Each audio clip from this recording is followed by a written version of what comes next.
tener un espacio, una instancia como una mesa permanente de calidad del aire va a tener impacto en esas otras dimensiones del desarrollo humano. Hay cada vez más conciencia de la ciudadanía respecto a estos temas y también hay cada vez más investigaciones y estudios que permiten hacer incluso valoraciones económicas de la degradación ambiental. Eso también es un paso muy relevante en las últimas décadas. Antes como que el tema ambiental iba por un lado, la economía por otro, y no, hoy en día se puede poner precio al daño ambiental que estamos generando y darnos cuenta que conservar los elementos naturales, que tener políticas públicas adecuadas, por ejemplo, sobre las emisiones y demás, pues terminan siendo ahorros a los presupuestos públicos, ahorros en temas de salud y en otros aspectos. Planeación Nacional ha hecho análisis sobre esos temas y ha estudiado el impacto del deterioro de la calidad del aire en ciertas poblaciones. Con una glosa allí, casi siempre se evalúa cuál es el impacto en los menores de 5 años y en los mayores de 44 años, digamos, por la vulnerabilidad de estas edades. Ustedes ahí en la presentación pueden ver las cifras. Por ejemplo, en espacios cerrados se detecta que hay 923.900 casos de infección respiratoria aguda en menores de 5 años y 253.368 casos de lo mismo, infección respiratoria aguda en mujeres mayores de 44 años. Bueno, dejo las cifras para no detallar tanto en esos aspectos. Y en el 2015 también se evaluó el impacto en espacios abiertos. Podemos pasar a la otra diapositiva y revisar algunas cifras. 124.639 casos de enfermedad en las vías respiratorias inferiores en menores de 5 años. 4.220 casos de bronquitis crónica en mayores de 44. 11.369 casos de hospitalización. O sea, esto, además del impacto propiamente de la calidad del aire, pues fíjense lo que representa en salud y vidas humanas. Ese es el fondo de este tema. Esos daños, según Planeación Nacional, pueden estar en un valor entre 3.14 y 12 billones de pesos en Colombia, o sea, entre el 0.39 y el 1.5 del PIB del 2015. Eso cuesta. No solo cuesta vidas humanas, sino cuesta económicamente. Sabemos que con este tema de las cuarentenas por las pandemias y las medidas que tuvieron que implementar las distintas ciudades y entre ellas Bogotá, pues se ha mejorado esto ha llevado a una disminución de la operación de algunas industrias, de la movilidad del transporte público, del transporte particular, que son las principales fuentes de contaminación del aire por causas humanas.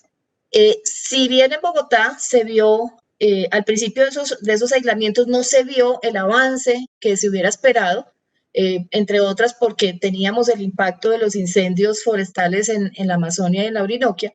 Después sí se fue viendo la reducción de esa contaminación del aire. De hecho, en las redes sociales estábamos llenos de fotos del Nevado del Ruiz y del Nevado del Tolima tomadas desde Bogotá, que eso pues generalmente por el nivel de polución de nuestro aire no suele verse y lo estábamos viendo en esas fechas.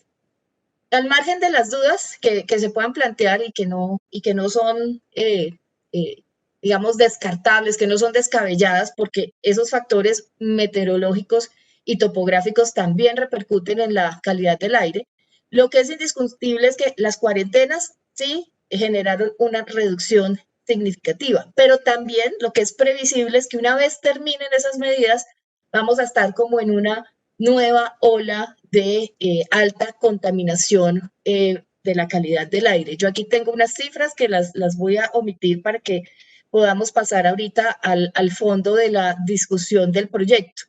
En un informe de la Comisión Económica para América Latina y el Caribe, incluso dicen que estas mejoras de la calidad del aire en las ciudades son mayores durante las primeras semanas de las cuarentenas y luego la situación tiende a revertirse con algunas excepciones. Y hacen la advertencia, cuando terminen las cuarentenas y la emergencia sanitaria, seguramente vendrá un aumento muy importante en la calidad del aire.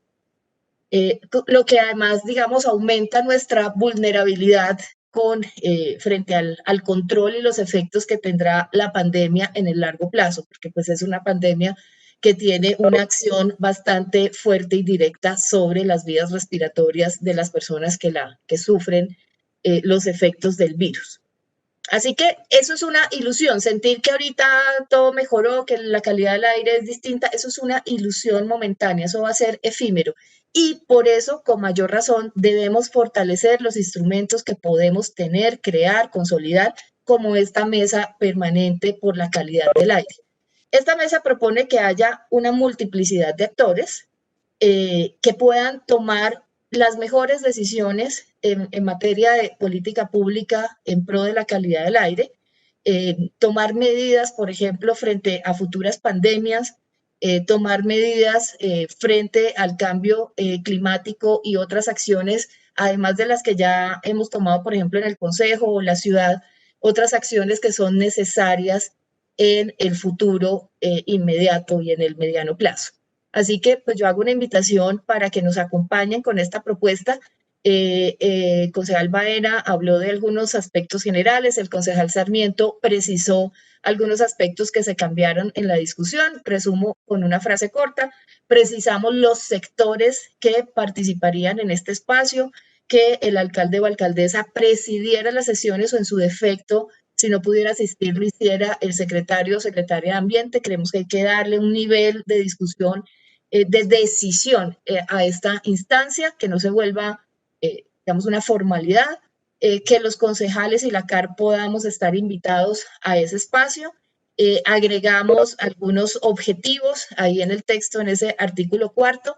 Se precisaron también unos criterios para definir la conformación de esa mesa y en el artículo sexto se propuso que en lugar de un informe semestral fuera trimestral.